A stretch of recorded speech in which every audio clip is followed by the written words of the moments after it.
Hey, welcome back to a second chance. My name is Philip Jones.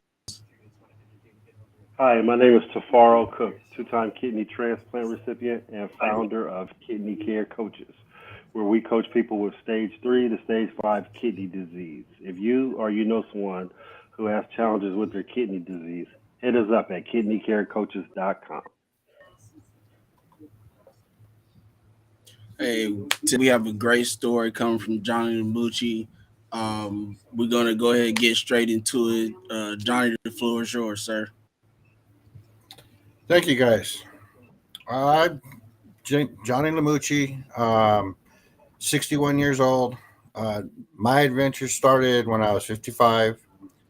Uh, Healthy, athletic, refereed high school, college soccer, coached, ran a business.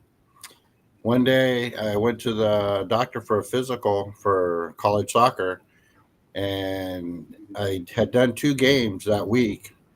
And so when I went in, he says, I'm going to do a few regular exams and then I'll do an EKG, and then we'll go from there. Send you get some blood work. Well, when he came back in after doing EKG, I knew something wasn't right. I could see in his eyes, his face, his features, something was wrong. And he looked at me and he says, I'm calling the paramedics. I'm going to send you to the hospital. And I says, for what? And he told me that I was having a heart attack. And I says, Mm. doc, I says, I feel fine. And he says, well, you might feel fine, but your heart's not fine. And I says, well, if you want me to go, I'll go. I'll have my wife take me and we'll go over to the hospital. And he says, no, you're not leaving this room until they get here. And I asked, I says, well, why? He says, because that's how bad it is. And I says, well, I don't want the paramedics coming up here. I'll go downstairs and meet them. And he says, no, I'm not leaving. Or, you're not leaving. Well, I knew at that point he was dead serious because he's one of our family doctors. And, he knows my parents. And he just says, I, I can't let you do that. So when the paramedics came, they wanted to take me to a hospital it was local. And I didn't want to go there. And guys, when you got this feeling um, of something, and I told them, I says, I'm sorry, guys, but I want to go to a different hospital, and if you can't take me, that's okay. I appreciate you guys coming, but I want to have my wife take me, because the doctor doesn't want me to drive. So they tried dispatch again, and dispatch says, no, you're taking him to this hospital, and I understand because it was the closest hospital. And I guess heart issues and everything. They want to get there as prompt as possible. So I again I got out. I was at that time. I got out of the paramedics. I got off the stretcher, and one of the paramedics came up behind me and tapped me on the shoulder and says, "Hey, coach, what's the matter?" And I turned around and it was the kid I had coached, a young man now. And I explained to him what had happened. And so he says, Johnny, what we're going to do is we're going to try one more time and we're going to send you over to the hospital where you'd like to go. So he tried again and they started, yelling right away. We've told you, this is where we want you to go. And he hung up and he says, we're going to take you.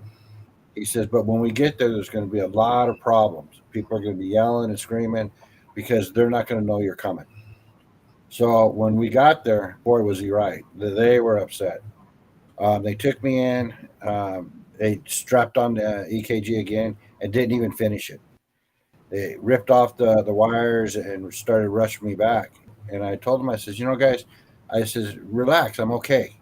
And I says, look, this is the strip from the last EKG I had. Nothing's changed. And I showed them. And sure enough, it was the same. So that kind of calmed everybody down a little bit. So the doctor came in to see me, the cardiologist, and he says, we're going to admit you, and in the morning we're going to do an angiogram. So I says, okay, that's fine. We can, I can do that. So we did that. And before he came in, he asked me, he says, what do you do? What do you do for a living or whatever? And I told him, and he says, you know, that's where I know you from.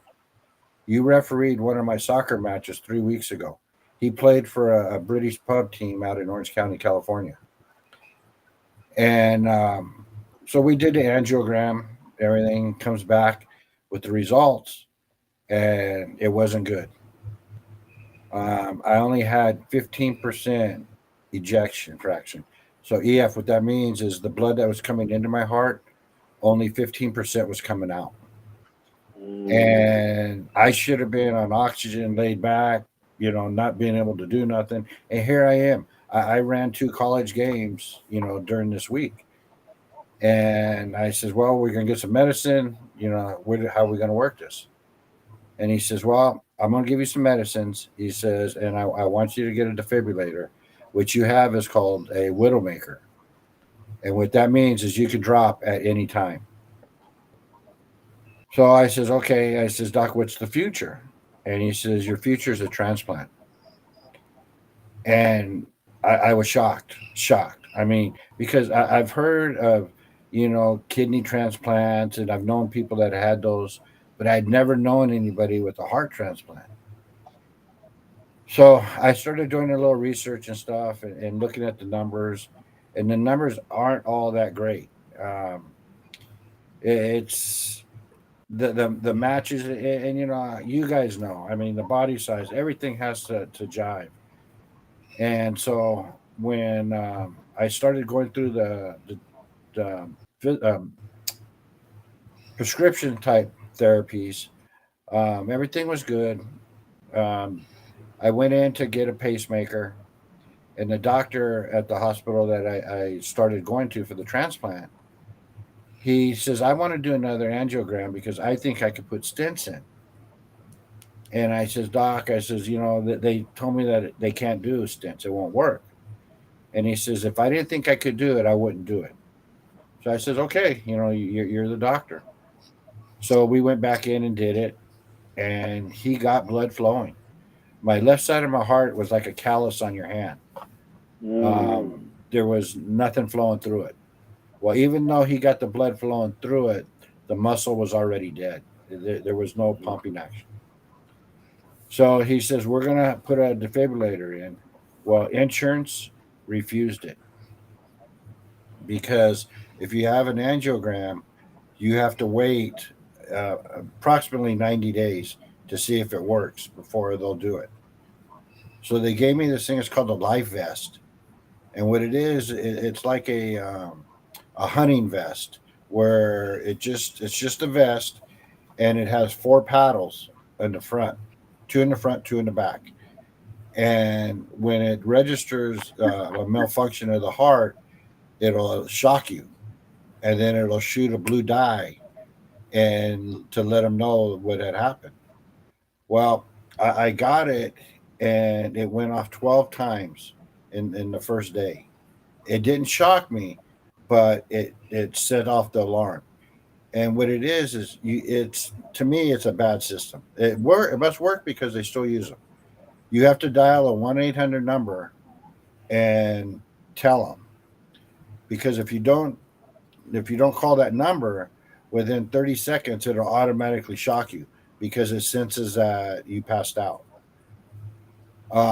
So the nurses were a little bit aggravated because it kept going off. So the next day, the company came back out and refitted me. Well, we had the same issue. And so the doctor says, you know what, Johnny? He says, we're not going to release you until we can get this thing implanted. So about 2 days later, I went into VTech. And what that is, it's just a racing heartbeat. And my heartbeat got it was up into the 200s. And they rushed me into ICU, and they tried to get it lowered. Nothing was working. So they called and got a bolus, and it's 100 cc's of a medication, and gave it to me. And at that time, I, I I knew there was a panic, and so I just kind of sat there and uh, tried to relax, as much as I could. Well, by this time, I knew how to read all the equipment and stuff. So I'm watching all the monitors, and my heart rate started going down. and it went from 180, 170, 160, all the way down to 120. And I says, "Hey doc, he fixed me. I'm good." And he says, "Well, yeah, it looks like it's working."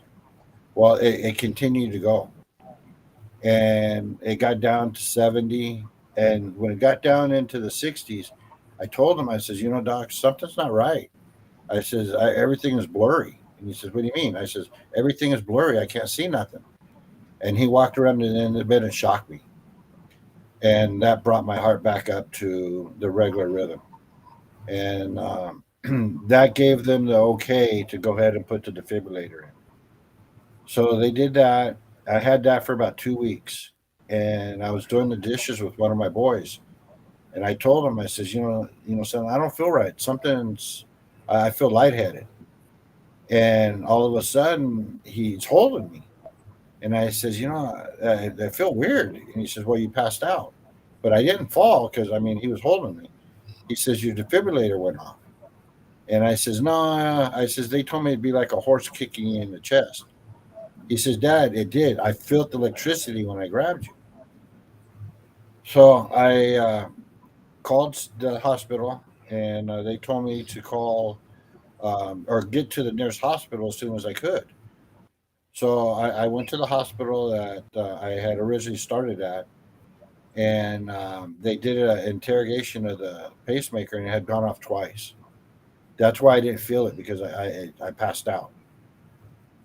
So they told me that I'd go home the next day because there's not really much you can do. Well, that night I was in there, and my wife and everybody's getting ready to leave, and I told her, I says, go get the nurse. I says, because I can't breathe, and I said, I'm having problems breathing. So she went and got the nurse. Nurse comes in, and they put in the little cannels in my nose. That didn't work. She calls her back. She puts the mask. That didn't work. Next thing you know, I'm out. It was cold blue. I went into cardiac arrest. Um, so they came. They told my family that he's pretty much gone. There's not much we can do, and we're going to just set up hospice and let him pass. And my family says, no, we want to get him back over to Cedar Sinai. And the doctor that I had did, the soccer player, he said, yeah, we're going to try to get him back. Well, the head of the hospital of cardiology, the chief physician says, no, we're keeping him here. And they said, there's nothing that they can do that we can't do. And my wife and the doctor got together, and they said there's a 50-50 chance that I make the ride. So they got a special ambulance. My wife got Cedars. They said that they had a bed for me. The doctor got me started on the meds for transplant. When I got to Cedars, there was no heart available. So about a day and a half went by, and everything started to fail. My kidneys, my liver, everything was going down. And so what they did was they implanted a total artificial heart. They took my heart out and implanted a total artificial heart. When I woke up, I told my wife, I says, I know this hospital is good, but I've never heard a hospital doing their own laundry for so long. She says, what do you mean? I says, well, you were sleeping, but when I woke up, I heard this washing machine going. And you hear it, it's still going. And she says, well, that's your heart. That was the machine that was pumping that artificial heart that I just showed you. Oh, I had that for 203 days. I lived with it. I worked out with it. I walked, 2 to 3 miles a day with it. I lifted a little bit with it. I played golf with it. I was able to watch my granddaughter. Um, the only thing I really couldn't do that I really like to do was drive. I would have to ride in the back seat of a car because of the airbags, and ride a bike. They didn't want me to ride a bike. What it connected to that was That brown box that you see there, that's a compressor that pumped air in through those lines into my chest, and that's how the blood flowed. And then on August 22nd of 2016, um, I got my transplant. A young man, 22 years old, and it'll be going on 6 years. Wow. I'm blown away from the story you just told me, Johnny. I'm blown away. I'm like, I don't even know where to begin, man. This is wow. But let me start back from the beginning with this. Yeah, let me start from the beginning. What was your challenge with with the hospital when you first got there? You said you had this feeling, and I want you to explain that feeling because that's really important to to our listeners out here. Because when you get that feeling, there's something about it. So can you explain Yes, it? yes. I just didn't feel comfortable going there. I had that gut feeling that I wanted to go to the other hospital, even though it's a little further. And you know, guys, I would have never met Dr. Beckham, the soccer player. Mm, If I wouldn't have met him, I would have been stuck at that hospital in hospice and passed. And then it even goes before that. If the paramedic didn't make that decision and did what he was supposed to do, I wouldn't be here.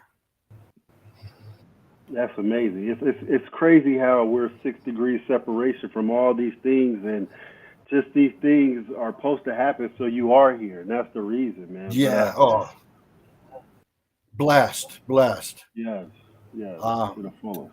and you know, I've talked to Philip about this too, and that's why it's so important for me to give back the gift that I got. I got the gift of life back, and it wasn't just one person; it was multiple people. So I try to stay in that mode all the time. Let me ask you a question real quick. I have a friend who has the life vest right now. Explain how life was when you had that life vest that you had to wear and everything. How was that? How was life at that time? I was in the hospital, Okay. so yeah, I didn't have to experience it outside of the hospital. They wouldn't let me leave Okay. because we couldn't get it right. You know, it was kept going off and off and off and off. Um, so they kept me there. Um, Have it, they? it- Have they? Go ahead. I'm sorry. I It, was just gonna ask you. I'm sorry. Go ahead. no, Go no, ahead. you're Go ahead. good. I was just going to ask you, you are an athlete. You know, you Yes. played soccer, you coached soccer, you refereed soccer, and you did 2 games before this big incident happened. And what did the doctors owe all that to? Because if you was a normal person and not as in shape as you were, you know, you might have had an accident on the field right there. So what did the doctors say about you keeping yourself in shape like that? You know, I asked.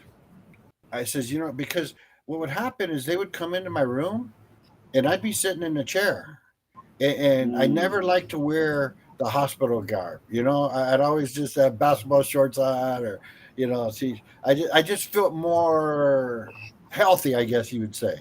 yes. And so they would come in and they said, well, did the patient go get checked, or did Johnny go get a test, or what? No, no, I'm Johnny. And then they look at the chart again, and so I asked him, I says, why do you guys say I'm so sick if I feel good?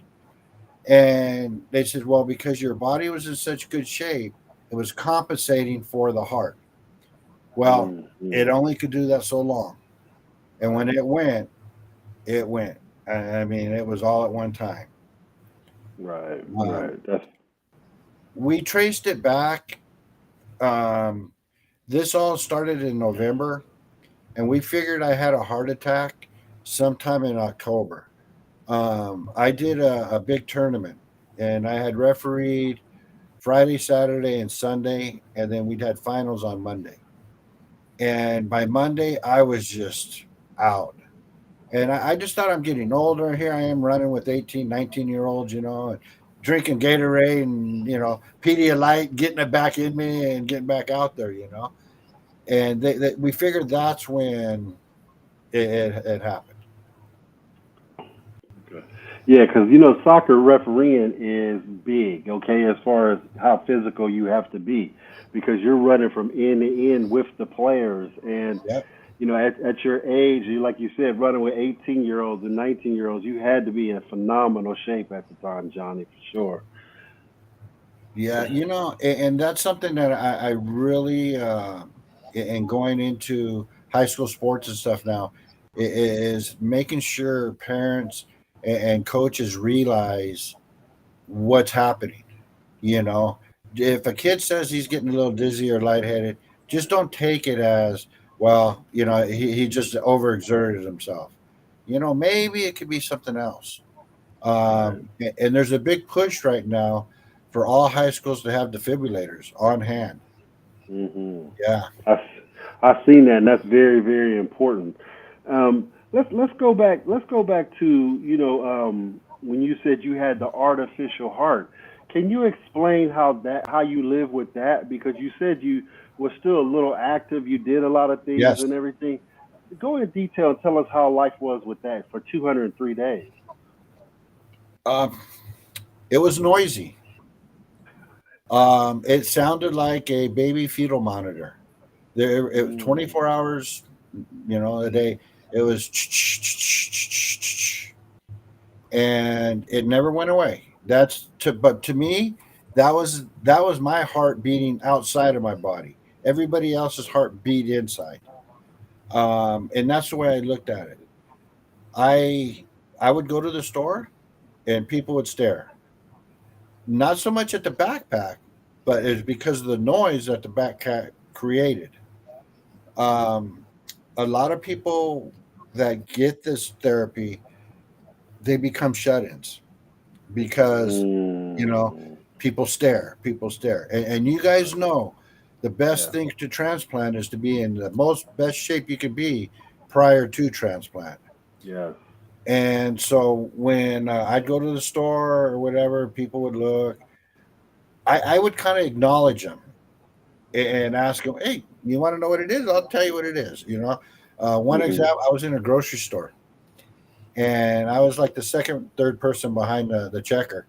And the lady asked the guy in front, he says, "Do you hear somebody playing the bongos?" And he says, "I've heard it for a while, but I don't know where it's coming from." So he left. The next person gets up there and she says, "You guys don't hear that?" And I'm behind because what I used to do is I'd put my backpack in the shopping cart and where the Okay. babies would sit. And she said, "Yeah, I hear, but I don't know." And I'm not saying a word. I'm just sitting there. And by the time I get up there, she says, "This is getting louder and louder, and nobody hears it except me." I says, "No," I says, "It's me." She says, "What do you mean?" I says, "That's my heart." And she kind of looked at me Mm. with these big eyes. Excuse me. And I says, "That's my heart. And you want to see it?" She says, "What?" I said, "Look, I'll show you." And I unzipped the backpack. And she started getting tears in her eyes. Oh man. And I says, Yeah. I'm waiting for a heart transplant, but this is what's keeping me alive right now. And she says, "You just gave me hope." And I said, "What do you mean?" She says, "My dad's waiting for a kidney transplant." Mm. From that day on, guys, I was straightforward with everybody about what I'm carrying. You Right. know, um, it's so important. Even on the golf course, what I would do is I would take it. Those little dollies that you put your briefcase on, or hmm books and stuff. I had one of those that I sat on because I always had to have two backpacks. I always had to carry two in case one stopped. We'd have to switch it. So wherever I went, somebody had to. I used to call them my bodyguard.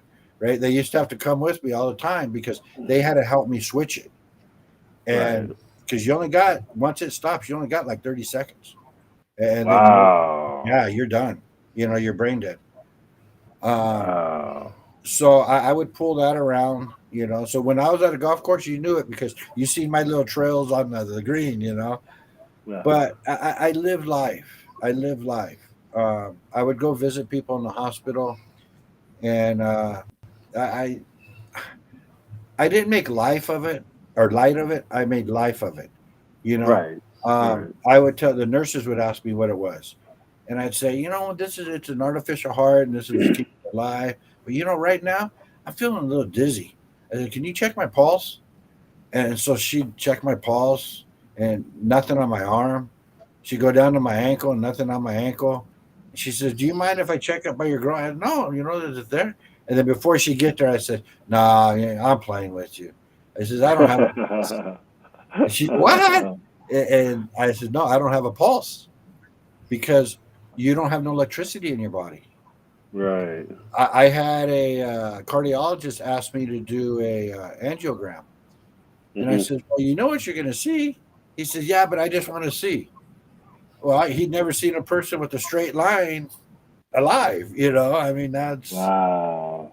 Wow. so. It like I said, I lived with. I We did a fundraiser for the American Heart Association at the movie theater. They said, "You're going to go to the show making all that noise?" Hey, dang right, I'm going to the show. I mean, Right. I wouldn't go in the heart of everybody. I'd kind of find Right. me a corner or whatever. Same way in church. I went to church. I sat in the back of the church and did my own thing back there. Nobody ever said anything. I had one incident up at Cedars that I was charging the batteries because the batteries last about 3 hours. And so I Mm. took one set out, put another one in, was charging it. So my niece comes out and she says, Uncle Johnny, your batteries are still in the waiting room there. You want to go get them? And I says, yeah. And she says, well, there's a whole bunch of guys standing around them. So she goes and we bring them out. We plug them in outside, and these guys come out. They're all in suits. Look around, look around. I says, hey, excuse me. I says, but those are my batteries. And he says, for what? And I says, well, it's for my heart. I walked over and I showed him. He says, well, how long are you going to be here? And I told him, and I says, this controls my backpack, what I'm wearing. And even though it says right across it, Cedar Sinai, and we were at Cedars, but I understand the day and age we're in and everything, and people just don't know. And you know what, guys? Right. Even today, there's many doctors that don't know about the therapy, Right. uh, and it could save so many people's lives, But I don't know if it's because they weren't taught and it's something new. When I got it, I was 1 in 50 in the U.S. that had it, Mm. so it's fairly new. I'm working with a guy right now, a coach with him. He's had it 5.5 years. Oh Um, wow. yes, yes, and he's living life, baby. He's living life. That's awesome, You know, man. yeah, yeah. No, hey, people ask me, well, would you do it again? You dang straight I'd do it again. Yeah. I mean, there was no question. There's no question. There's a little, I wouldn't even call them inconvenience, just things that you have to do. Like Yeah. Sir, I get it. I get it. and we did it. We did it. Right. Right. So, I Johnny, I think. have a question for you, Yes. pertaining to your artificial heart. How was it different living with your artificial heart compared to your regular heart? I never got tired. I could walk. I could ride the stationary bike. I could work out, and you never get. I never got winded, because you have a steady blood flow.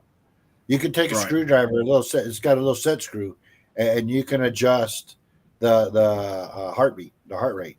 Mm. So over a period of about 6 8 weeks, it would go from 130, 132, and then it would go up to 135, 138, and then they would lower it down when I went back into clinic. But as far as feeling, nothing.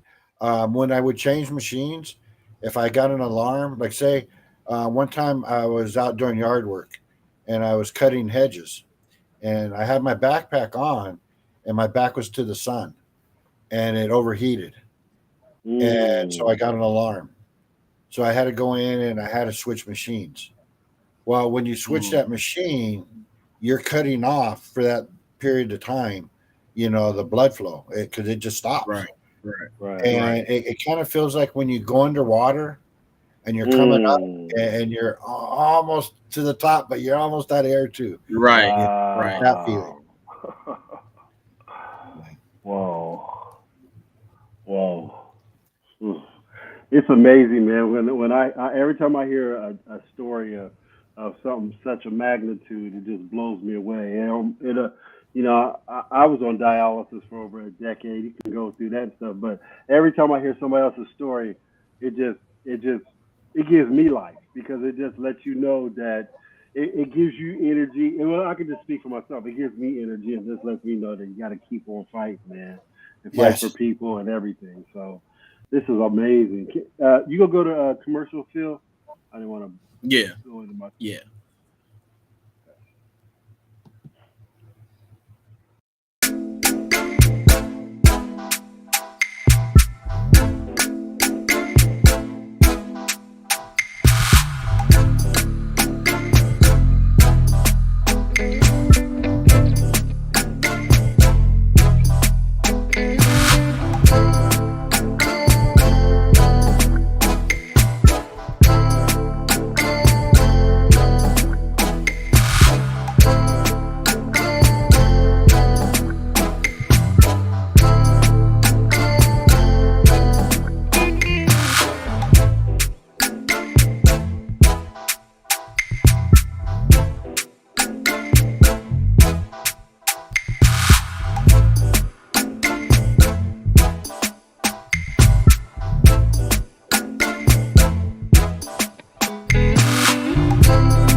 Hey, welcome back to a second chance. So we're gonna get back into questions with Johnny. Johnny, I have a question for you, real quick. What did you think was happening when the doctor told you that your heart wasn't fine? What did you think was going on at that time? Scared. No doubt about it. No doubt about it. Um, I We all try to put on our big boy shoes, and I have three boys.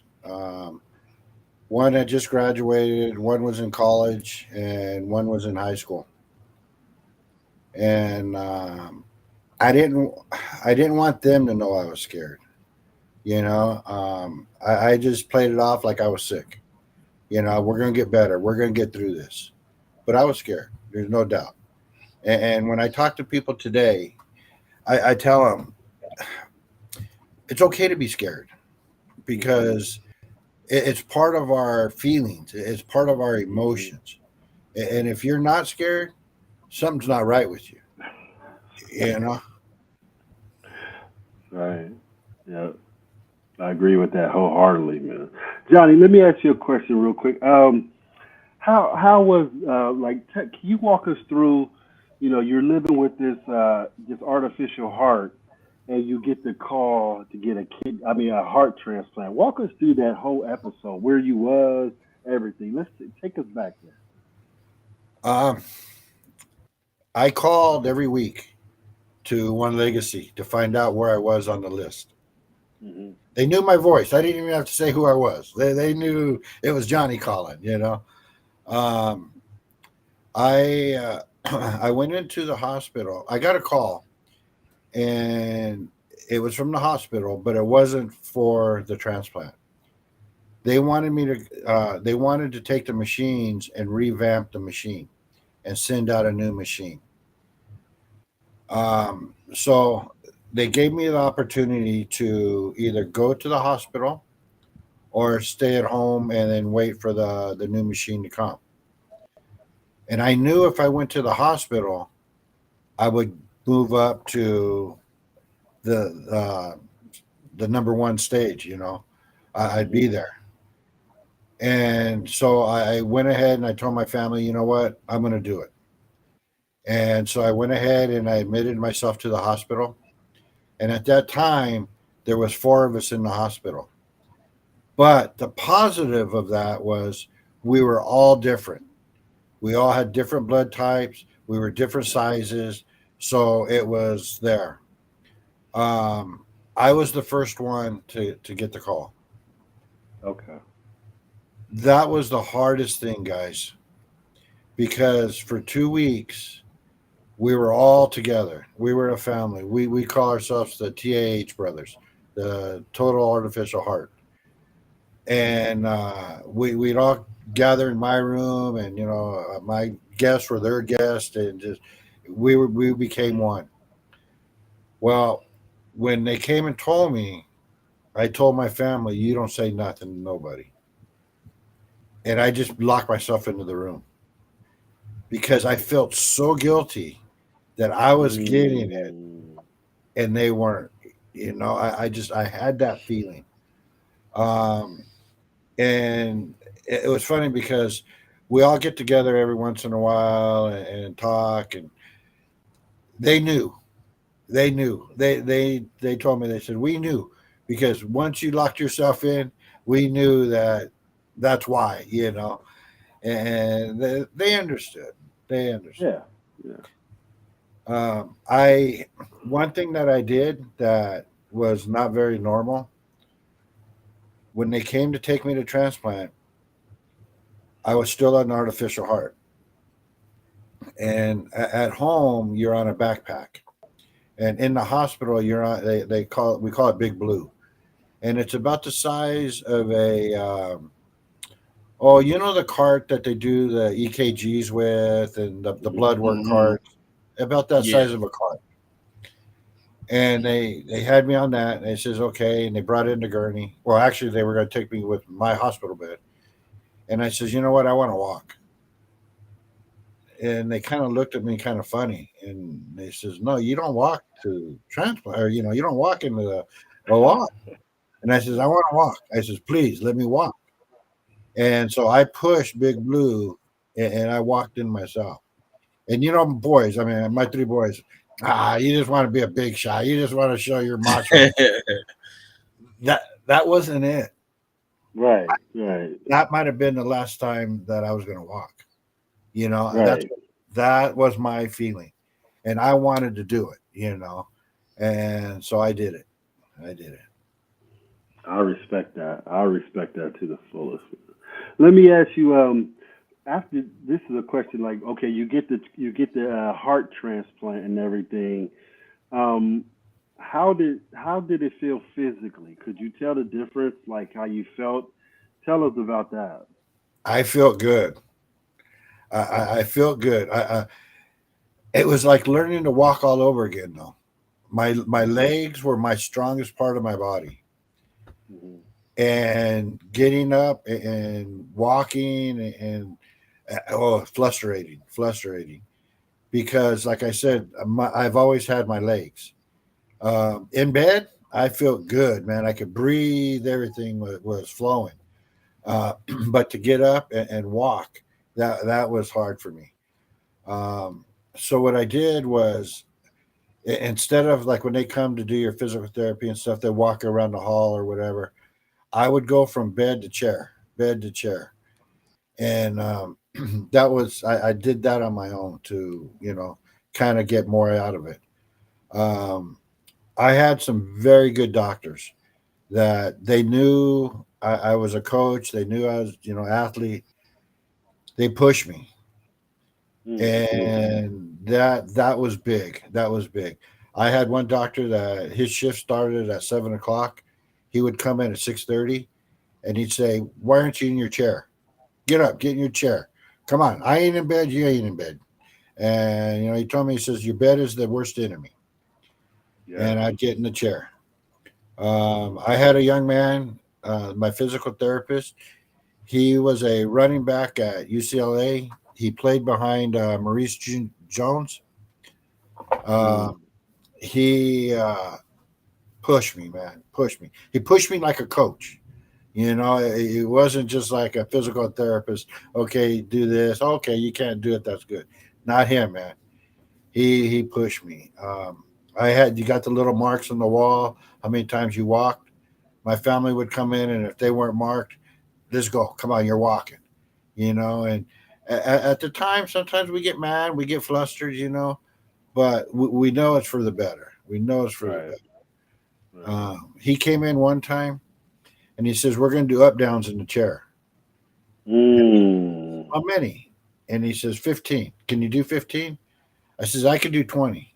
I says, "But if I do 20, I don't have to walk no more the rest of the day." He says, "Well, we'll see." So he didn't think I could do it. And I did. I did 20 up downs in that chair. I knocked myself out. I slept for about 2.5 hours after that. But he came in that night to make my rounds. He says, "Come on, let's go. We're gonna go walk." Hey, wait a minute, man. You told me if I did. He says, "I said, we'll see. We see. Let's walk." But that's what a world difference. I mean, Mm-hmm. it's yeah. And then once I got home, I it was night and day. This pandemic we just gone through with the mask and everything. It was no big deal for me, baby, because I put my mask on. They told me to wear my mask. I only had to wear it for 3 months. I wore that thing for a year. I wherever I was around a lot of people, I'd slap that sucker on and go. It didn't bother me a bit because I was feeling good and I didn't want to get sick. And Right. yeah. That's awesome. Johnny, tell us how life is right now. You're 5 years out, and how are you feeling? And tell us how active you are, and what's your everyday life like now? Oh, blessed, blessed. I work. We run a company. Active. I still coach. I coach baseball and soccer. Oh, Referee. Not as much as I used to referee, but still referee. Um, I the team manager for the transplant games. I met Phil at one of the meetings of the first transplant games I went to, and man, he filled my head full of all the exciting things, and I was hooked. So I'm going back to that. Haven't been training as much as I'd like to because of the other things. Um, I sit on a couple boards. One of a hospital. Um, they asked me to join. I, I I joined. I want to say this the right way. I I joined for the hospital, but I also joined for the patient. I'm a patient advocate, and I want everything that goes on in these hospitals to be for the patients too, just not the business side of the hospital. I understand hospitals got to make money. There's no doubt about it, but we don't want to rob the patients of the opportunity to live. Um, Right. I sit on the board of directors for an organization called Mended Hearts. It's a support group for heart patients. Depression is a big, big thing with heart issues. Big. So I really got involved. I got asked to speak at one of their events. I went and I spoke, and then they asked me to join. And I says, I don't like doing nothing halfway. I if I do it, I'm gonna do it 100%. And I just don't feel I can give you 100% at this time with everything else that's going on. So on the way home, I told my wife, I says, how selfish was that? How, as good as this organization is, and I can't make a few minutes out of a month or whatever. So I joined. About a month later, I'm on the board of directors. Oh, It's awesome. It's awesome. It's just we work with people in the hospital, out of the hospital. Just we're there for them. I mean, same thing like as the kidney coaches. I mean, um, I help people with medicines. Medicines can just get out crazy, yeah. crazy. Money wise, financial situations that people can get in with them. I try to show them all the foundations and all the different programs that there is to get medicines. And, I don't want somebody to have to choose between eating and taking their meds because you Right. need both of Right. those. You need to stay healthy. I work with pre transplant patients to get them in that mode, ready for transplant. Like I said, I have been blessed. I've been blessed to be able to continue to work to support my family, also to give back, to the communities in coaching and stuff like that. One thing that really kind of threw a loop to me was I got declined for disability with the artificial heart. Really? Declined. Hmm. Yep. I What, what was the reasoning? the lady I was talking to on the phone, she got a little upset and she says you've been declined. And I asked her why. She's because we feel that you're able to work. And I said I don't have a heart. And she says, well, if you turn it down the music in the background, I'll explain it to you. And Wow. if I turn down the music in the background, you're not going to have nobody to talk to because she was talking about the beat of the backpack, artificial heart. So I mean, I could have probably got an attorney and went through the process and everything, but I didn't want to do that to my family. My Right. three boys stepped up and they ran the business for me. So I was fortunate. I mean, we weren't wealthy. We weren't tearing down the bank walls, but we survived. We survived. And Right. I felt that was more comfort to me Mhm. than a dollar, it brought the family real close together. Like I said, all three of my boys, my wife, my mother, my father, they knew how to Yeah. change the machine. So I was always with, one of them. Yeah, the Uh, support system was big. That's what it sounds oh, like. huge, huge. Johnny, you know what's crazy though? One thing I commend you on is, when an incident happens, like a lady who's just condescending the way she was towards you. I'm glad you let that go, and that the family rallied around you, and you guys still did a great job, and it even the outcome even looks like it got better, with you guys and things like that. But I'm glad that you can let things go like that, because sometimes when these things happen, And this is what I have to teach people. I coach. We have to learn to let things go because those things can eat you up if you don't know how to let certain things go. Sometimes, sometimes you just don't know how things are going to work out. And when you hold on to that animosity, anger, when you're trying to get healthy in other situations, eh, you have to let it go. And I commend you for letting that go. Like, hey, we're going to let this go and focus on the good that's going on. And I Right. respect you for that because that's what I see a lot. I see a lot of people holding on to these things and can't let go of this anger and animosity because somebody didn't do them the quite, the right way they wanted. But again, I just commend you for that. Thank you, thank you. And one of the hardest things in transplant is people, they don't realize you got to be sick, but you got to be healthy. Yeah. Yeah. And they, Yeah. they say, Wow. well, Yeah. how can you be sick and healthy? I mean, it's A double-edged sword. It's like a yeah, juggle ball. Yeah. Yeah. yeah, and it's really it's tough. It's tough. I But think the biggest thing, another thing you said earlier, which reminded me of myself, is when I used to go to the hospital quite often.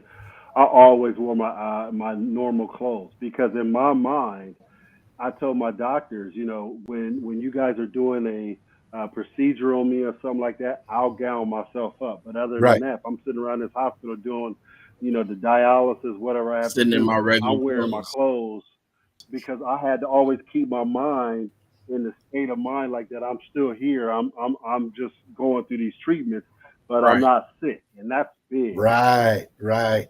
So powerful, so Yeah, powerful, prepared. so powerful. We don't we don't know how powerful that is. I mean, it's just we can do it. We can Yeah, do it. right. And it just I I talked to a gentleman. He had a kidney transplant, and he was sitting home, and his doctor wanted him to walk. And I told him, I says, "What? Why are you depressed? First of all?" And he says, I like to go to the park, and I like to feed the ducks." And I said, "Well, why don't you do it?" He says, "Because I can't walk that far." I says, "Well, you got to get to that point." I says, "You used to walk there, right?" And he says, "Yeah." And I says, "Well, I'll tell you what. I'll bet you lunch that I can have you at that park within a month."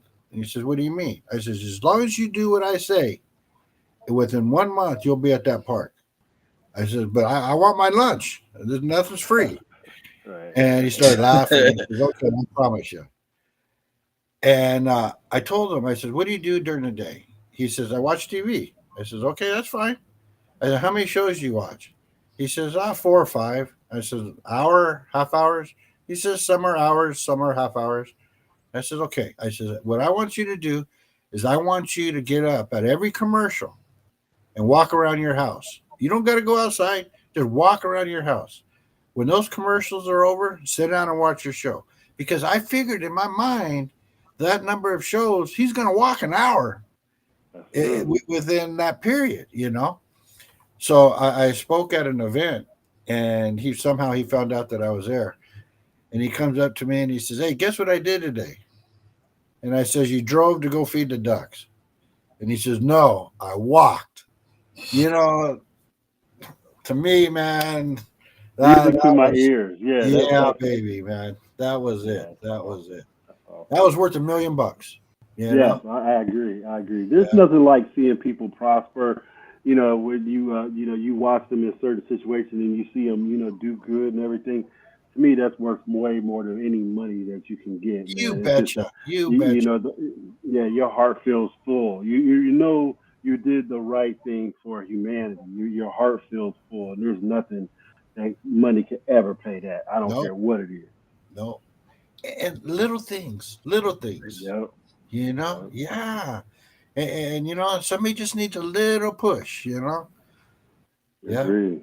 I hear you. I hear you. And that Yeah. guy's I, never I gonna wish forget I you had for that, man. the I wish I had the support like you are, friend, and that you had it at Cedars when my transplant, because I didn't start walking till like 4 days after my transplant because nobody told me, you need to walk to get out of here. And but by the fourth day, I've already rested up 4 days, so I have the energy in the world now to get up and walk. Y'all didn't tell this, sooner. Like you Right. wait till 4 days later, tell me I have to start walking to get out of here. Like I would have been out of here yesterday. Yes. In that case, I'd have been. I'd as soon as I popped out, I'd have woke up from that surgery and started walking. And you just not telling me Yeah. this. So it's great to hear that you have that relationship with your friend and helped him to get back walking and things of that nature. So the stories, those are the cool stories to hear. Thank you. Thank you. Um, my last question for you is,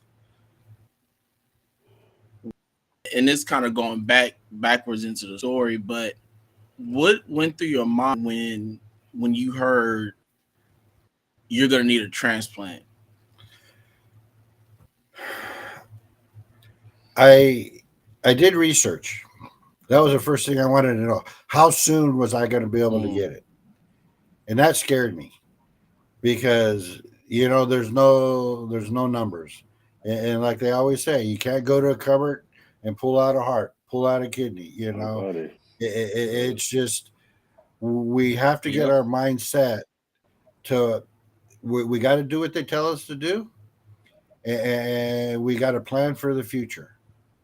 There's no giving up. There was no give up in my mind. I knew if it was going to be 4 years, 5 years, 1 year, 2 days, I was going to fight for that whole time. Yeah, and like I said, though, scared, and like we said talked earlier, if you ain't scared, you ain't human because That's true. it's part. Right. That's true. That's really true. Phil and I even talked about that. Sometimes Phil and I talked about our brain health and things like that, and I go, man, a lot of times we in this situation we see a lot of men that keep these emotions inside, opposed to admitting you're scared. Yeah, it's the unknown. It's natural to be scared. And like you said, Johnny, it's a normal, natural thing to express that you're afraid that something's going on that you don't know nothing about. But the challenge with this is when we keep it in and try to, play pseudo macho, that's when these emotions get stuck in us and we start acting out in certain ways. But I agree. I think we have to, set the it's okay to be vulnerable and say, hey, I Yes. am scared. I Yep. don't know what's going on, and it's okay. But it's a natural, innate thing to be scared of something that you don't know of. So I Right. agree with you. Right. No, 100%. And when we go into that situation, we're scared, but we're positive. Good. We're positive. You know, um, we take that negativity out, bring the positivity in, and think about what's going to happen after the fact. Agreed. This is what we're going to. This is what our goal is. Set those goals. I agree 100%. Well, Johnny, I don't have any more questions. Thank you for your story. Thank you for expressing the way you felt about everything and so much detail. And I'm glad you kept true good records of your story too, because it's a kind of story that has you hanging on the edge. Because I was riveted. I was like wanting to hear everything. Like, hold on, man, dad, go. And it's really mind blowing too to see how you overcame so much and still here helping people doing amazing things. And what I love about your story more than anything is the synchronicities. An ex player of yours told you to do these things happen. If that's not God, I don't know what is. The You know, synchronicities are the beautiful thing. I when I got shocked and I seen the brightest light that I had ever Hmm. seen, and I asked the doctor. I says, Doc, I says, I got a question. I says, I feel good. And I says, we're gonna go have. Can I go eat lunch now? And he says, no, we're going to go straight to the emergency or the operating to put it in the defibrillator. I says, okay. And I didn't want to ask, but then I said, I had to. I says, Doc, I says, I just seen the brightest light I've ever seen in my life. He says, what do you mean? I says, it was just exploded with light. Mm. And he kind of put his head down and he says, I can't answer that one. I could answer that one. Right. I Right. could answer that one. Right. After that, I was never worried. I was never worried about my family. I was never worried about the kids. I knew everything was going to be a-okay. That right there is the quintessential when you know that you're riding on faith's wings, and just sometimes God comes down and taps us and lets us know things are gonna be fine. There's a reason why we're going through these things.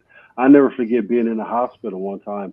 I was in the hospital like 60 some days, going through it, man, going through it, and I never forget where I felt like outer body experience where all the sickness came out of my body.